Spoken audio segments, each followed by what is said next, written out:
بسم اللہ الرحمن الرحیم۔ السلام علیکم، میں ہوں محمد عثمان اور آپ دیکھ رہے ہیں پروگرام حرف راز اور یہ مقبول جان کے ساتھ۔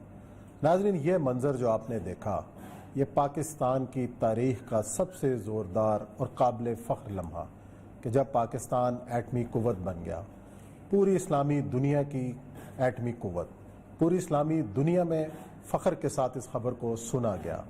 اس کے بعد کا پاکستان کیسا رہا؟ کیا ایٹمی پاکستان دشمنوں کی آنکھ میں کس طرح کھٹکتا ہے، کیوں کھٹکتا ہے، اور کیا کیا سازشیں رچائی جاتی رہیں پاکستان کے ایٹمی پروگرام کے خلاف؟ ہم اس پاکستان کے ایٹمی پروگرام کے معماران سے بھی بات کریں گے اور ایسے باتیں آپ کے سامنے لائیں گے کہ جو اس قابل فخر لمحے کو ہمیں سیلیبریٹ کرنے کا موقع ملا۔ تو آج کا ہمارا پہلا موضوع یوم تکبیر، اور پروگرام میں بات کریں گے چین بھارت جھگڑے کی کہ آخر لداخ میں لڑائی کیا ہے اور کیوں بھارت کی اس وقت پوری دنیا میں چیخیں نکل رہی ہیں۔ ساتھ ہی ذکر ہوگا PIA کے حادثے کا کہ جمعۃ الوداع کے دن 97 مسافر جو ہیں وہ اپنی جان ہار گئے، شہید ہو گئے، اور آخر اتنے حادثوں کے بعد رپورٹس منظر عام پر کیوں نہیں آتی، ذمہ داران کے خلاف کارروائی کیوں نہیں ہوتی، کیا اس حادثے کی رپورٹ بھی دب جائے گی؟ اس پہ بات کریں گے۔ بڑھتے ہیں اپنے پہلے موضوع کی جانب، اور یہ صاحب 28 مئی 1998 یقیناً ایک ہمارا قابل فخر ایک لمحہ، اور یہ جو مناظر ہم نے دیکھے، جس طریقے سے نعرہ تکبیر لگایا جا رہا ہے، اور اس وقت جب ہم نے بھی اس منظر کو دیکھا اور ایک ایسا جذبہ تھا، اور اس کے بعد کا پاکستان، اس سے پہلے کا پاکستان کے کون کون سے لوگ تھے کہ جنہوں نے اس پورے ایٹمی پروگرام کے اندر جس طریقے سے بھی تعاون کیا اور کن کن مشکلات کا سامنا ہمیں کرنا پڑا۔ اور اس وقت سب سے پہلا سوال کہ اس سارے پروگرام کا کریڈٹ جو ہے وہ کس کو دیں گے آپ؟ میرے خیال سوللی کریڈٹ تو خیر ڈاکٹر قدیر خان کو جانا چاہیے، اگرچہ کہ کیونکہ میں تو چاغی میں ڈپٹی کمشنر تھا اور تقریباً 1 سال پہلے سے چلا آ رہا تھا، میں نے سارے ایونٹس کو اپنے سامنے ہوتے دیکھا اور ساری صورتحال کو۔ آپ اندازہ کریں کہ اس دور میں بڑی ایک بہت فضول سی بات کی گئی تھی کہ جس وقت یہ دھماکہ ہوا اس کے فوراً بعد ڈاکٹر سمر مبارک بنانے کی کوشش کی گئی تھی۔